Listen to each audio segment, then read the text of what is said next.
So what? Well, with that win and the Leafs' big 2 points, did they... That thing that we're not allowed to say? Yes. No. Come on! Hi, everyone. Hello! Come on! The Leafs won a thing! Austin Matthews! Mono! Wizardry! And... Well, time for a rebuild. This team is ruining my life! Leafs win 4-2 over the Buffalo Sabres. In Buffalo. I said it on the Leafs pregame show that you probably didn't see, that the Leafs can win in Buffalo. Oh, they never win in Buffalo? Well, they won earlier this season, and guess what? They won again in this one. And the reason I said probably none of you saw the pregame show is the damn Blue Jays. Could've saw it on Sportsnet 1, just saying. So let's talk about the game. The Leafs have a big 5-game stretch that they're about to start. 1 on the road, and that was tonight, and then 4 at home. And despite having 4 at home, you will have no easier opponent than the one you do right in front of you, the Buffalo Sabres. They're not in the playoffs. They're not even close to the playoffs. They're done. They called up William Nylander's brother, Alex. That was a very nice thing. But part of the reason they called him up, they said, was so that he could play his brother, William. While it is a nice gesture, and while I'm sure they wouldn't have called up Alex Nylander if they didn't feel he was actually ready, but no team who actually gives a damn calls someone up just to be nice. As a Leafs fan, I know what Buffalo's doing right now, and that's just trying stuff, which is how the Leafs usually look when they're in Buffalo, just trying stuff. Heading into last night, the Leafs had 11 wins in Buffalo since the 2001-2002 season. That was Ilya Kovalchuk's rookie year, in which, by the way, he had 29 goals, which is 10 less than Matthews currently, and 51 points, which is less than Matthews, Marner, and Nylander. But enough of all that. The opening few minutes of the game are slowish, and I'm okay with that. When the game moves slower, it's harder to screw up, and the Leafs often screw up in Buffalo. And then the Leafs scored 3 quick goals. Yeah, I said 3. How quick were they, Steve? Well, puck is in the corner. Connor Brown on the forecheck. It's a nice forecheck. He forces a turnover. Nazem Kadri gets the puck, and he sends it over to Uncle Leo, who answers that damn phone to make it 1-0 for the Toronto Maple Leafs, and it's going to go to 2-0 and then 3-0 real quick. But first, let's talk about this line. This line has developed all season long. What is it? Is it the Leafs shutdown line? Is it another offensive option? The answer is it's both. Kadri has really developed over the year. Connor Brown does not get nearly enough credit. Offensively, defensively, guy kills penalties sometimes. It's awesome. And Leo Komarov doing that as well. He's arguably the team's best penalty killer, and he's really picked it up offensively recently too. Connor Brown with a nice forecheck, and he does that game in and game out, whether the Leafs look bad or not. No, guess what? William Nylander just set up Austin Matthews to make it 2-0, and I want to talk about that goal more, but guess what? There's barely even any time because Tyler Bozak just set up James Van Riemsdyk to make it 3-0, and that is how fast it happened in actual real time. 3 goals in 43 seconds for the Toronto Maple Leafs. We already talked about the first one. Let's rewind and go back and talk about Matthews' 39th. On account of he broke a record. Again! Which is a lie because he broke 2 records. In case you think, oh, the Leafs rookie records are just so easy to break. With that goal, his 39th of the season, Austin Matthews becomes the leading goal scorer among American rookies ever. And with one more, he could potentially come to first to 40. And he would definitely be the first Leafs rookie to 40 on account of the previous record was 34, and he's just stomping on that. And with the goal record out of the way, points record, Austin Matthews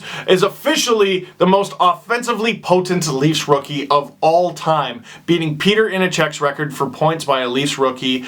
Matthews makes the new record, 67 points. You know what? It's appropriate. It's appropriate that it's 67 points, okay? That makes perfect sense to me because it shows that we're moving on, doesn't it? And this has been all about Matthews. Put that 6-stick lift by William Nylander to get around the defender and open up some ice for Matthews. Just gross. And he doesn't get an assist on this one, and it might annoy you, but I don't care. Zach Hyman in front just bothering people, just being awful and great at the same time. 2-0. And then Bozak with a set play over to JVR, and that puck is in before you even know it, and it's 3-0 Leafs.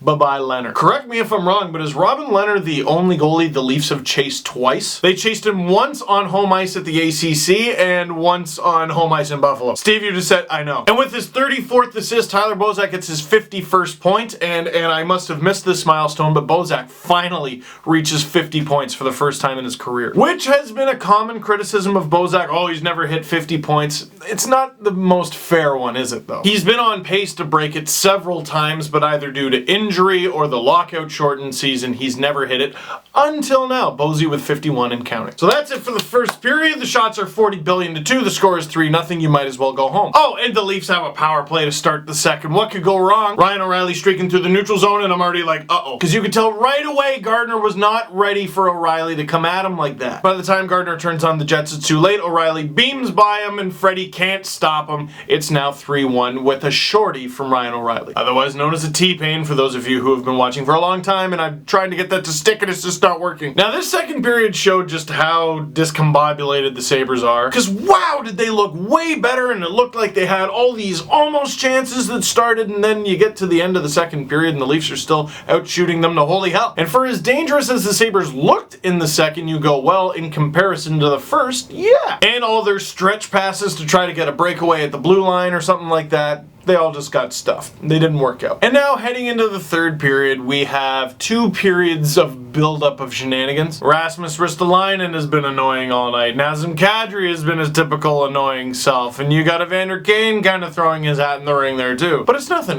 We're okay. Until a little under 6 minutes into the third, Gergensen smushing Kadri into the net. Nilsson doing the same, and Kadri gets back up. Marner feeds him, and Kadri scored! 4-1 in the third, just how the Leafs want it. Wait. And then Kadri looks right at Rasmus Ristolainen and therefore pretty much right into the camera and says something along the lines of, "It's been fun to play you!" And then Ristolainen gets in his face and Kadri pops him. Ah. Boy, that's a lot of Nazem Kadri compressed into like 5 seconds. Being annoying, getting beat up, scoring a goal, and then rubbing his opponent's face in it and ending up in the box. Wasn't the smartest thing he's ever done. Put the Sabres on the power play, and you'd like to see the Leafs avoid that on account of they need every point they could possibly get. But if we're gonna hammer Matt Martin for getting the instigator or whatever it was that he got a few games ago, Naz deserves some flack for this. What are you doing? Oh, didn't I think it was... No, it was awesome. I'm just saying don't punch the guy in the head after, you know? Under a minute to go in the game, the Leafs get screwed up at the blue line. Jack Eichel has a clear-cut breakaway, and Freddie, I'm so sorry. Eichel beats him 5-hole, his 24th, which is amazing considering how his season began with that injury. A lot of people have been crapping on Eichel, and a lot of it has had to do with, I don't know, I guess just the Leafs-Buffalo rivalry, but ultimately, we don't talk about players that suck. The best players in the league make me feel a certain way when they get the puck. And when Jack Eichel gets the puck, I don't like it. When the best players in the NHL, when the best players in the world get the puck, it's just this feeling of dread. These highly skilled players who you don't want to give any room to, who can make their own room and don't even need that much room to be deadly. But enough about Austin Matthews. Jack Eichel is pretty good too. And the Leafs escape with 2 points. Shut up and show us the standings. Here they are.